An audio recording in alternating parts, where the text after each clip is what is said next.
This is what your newborn sees, a heavy, blurry fog. At birth, a baby's visual acuity is roughly 2400, meaning their physical world is built entirely out of high-contrast shadows and light gradients. This diagram shows a cross-section of a newborn's eye. The highlighted area in the back is the retina, and right now it is only 25% developed. That physical immaturity makes distinguishing colors or tracking a parent's face nearly impossible. If we zoom in on that same retina, we find that the rods are already highly active. Rods are the specialized photoreceptor cells responsible for detecting light intensity. Because they function so early, a newborn responds sharply to changes in brightness long before they can focus on details. During the first 6 months, every single photon of light that enters those sensitive eyes triggers a neural pathway. These pathways actively build the brain's capacity for depth perception, color discrimination, and smooth eye tracking. However, the infant's visual processing centers are fragile.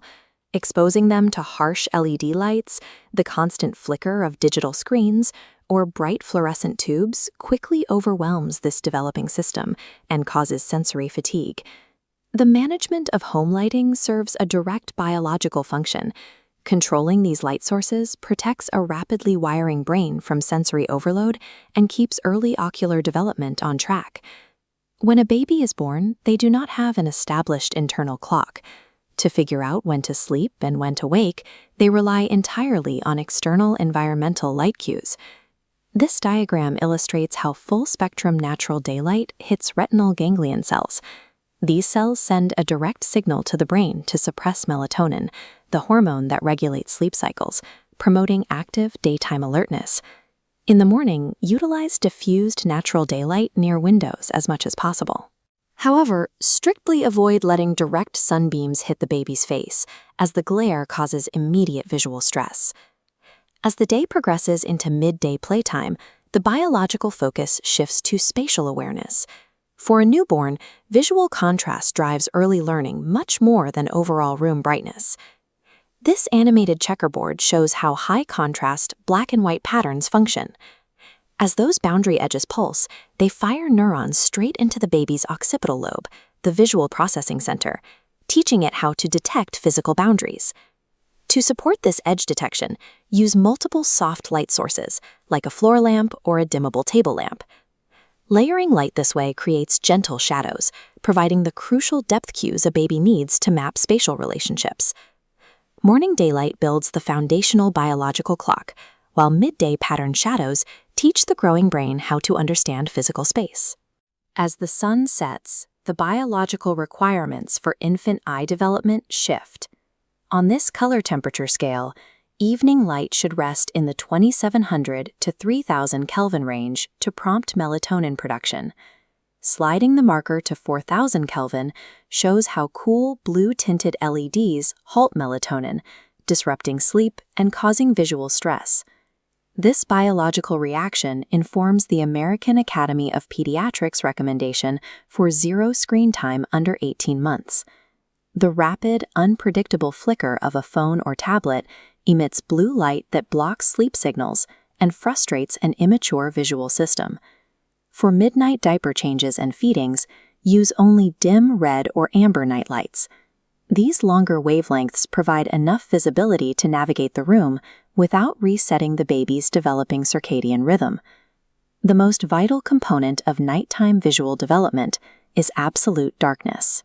A pitch-black room triggers essential retinal regeneration and allows the delicate ocular structures to repair themselves after a day of rapid neural firing.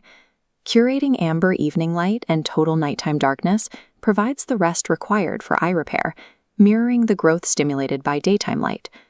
The brain regions responsible for processing vision do not operate in isolation.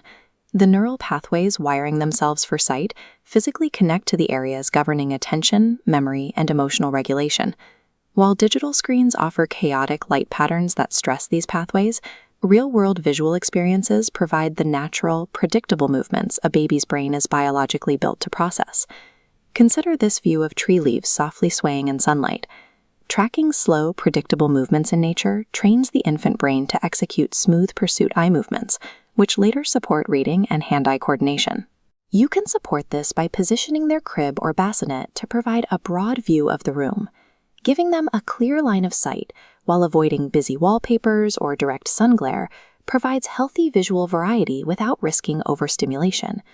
Biological development during these foundational months relies on an awareness of how everyday lighting acts as a trigger for the growing brain. Providing this biological support is possible without specialized equipment.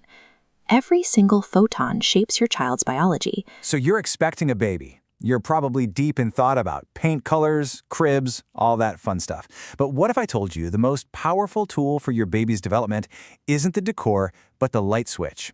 Let's dive into how you can turn your nursery's lighting from a simple choice into a secret weapon for your baby's brain.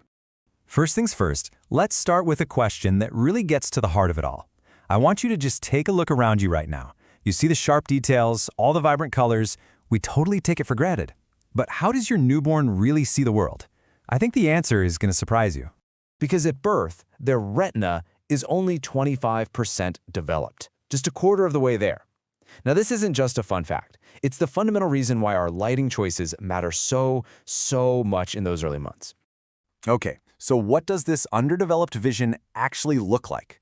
Let's try to step into your baby's world for a second. It's a place that's much blurrier and way more about contrast than you probably imagine. A newborn's visual acuity is about 2400. To really put that into perspective, it's kind of like trying to see everything through a thick, heavy fog. All the sharp details are lost, and the world is just a soft, indistinct blur. And here is the absolutely crucial insight.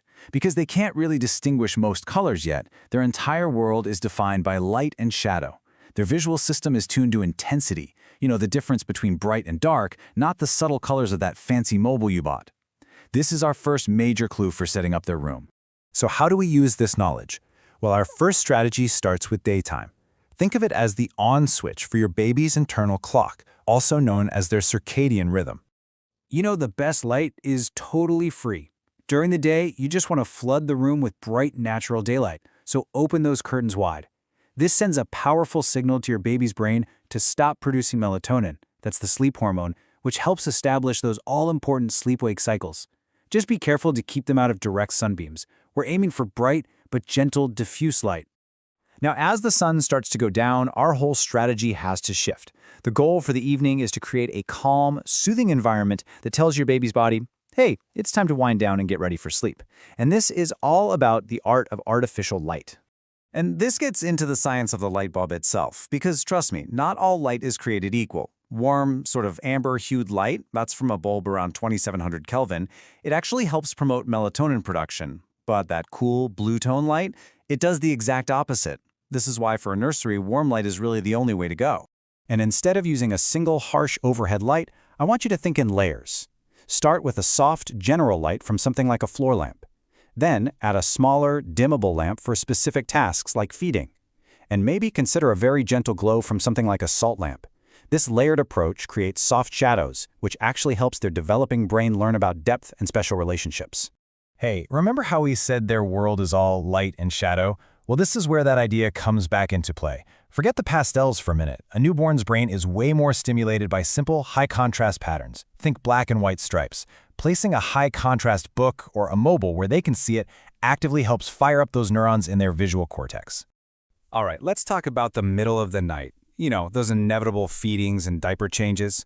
There is a secret weapon that can keep these moments calm and sleepy for both you and your baby. And here's the difference in action. Flipping on a normal lamp with a bright white light is like a jolt to their system. It basically resets their internal clock and screams, "Wake up!" But a dim red-based light, it's special. Its long wavelength doesn't suppress melatonin, so you can see what you're doing while your baby stays in that sleepy state, making it so much easier for them to drift right back off. So, we've covered day, evening, and night. But it's really important to understand that these simple choices have a long-term impact that goes way beyond just helping them see clearly. Okay, this is a big one. Avoid screens. It's not just about the content on the screen. The rapid, unpredictable flickering is incredibly hard for an immature visual system to process. It can cause genuine visual stress and really interfere with how they learn to track objects smoothly. So what's the alternative? The real world. It's so much better. The gentle, predictable movement of leaves outside a window. the loving expressions on your own face, or even a simple, slowly moving toy. These are the natural visual experiences that build strong, healthy pathways for tracking and attention. And finally, let's not forget the flip side of this coin. For all our talk about light, total darkness is just as crucial. A truly dark room, maybe thanks to some good blackout curtains, allows for the best quality sleep and gives their little retinas a chance to properly rest and regenerate. So the real takeaway here is this. Thinking about light isn't just decoration, it's biology. It's one of the most powerful and proactive ways you can support your baby's brain and body right from day one. So the next time you walk into that nursery, what's the first change you're going to make?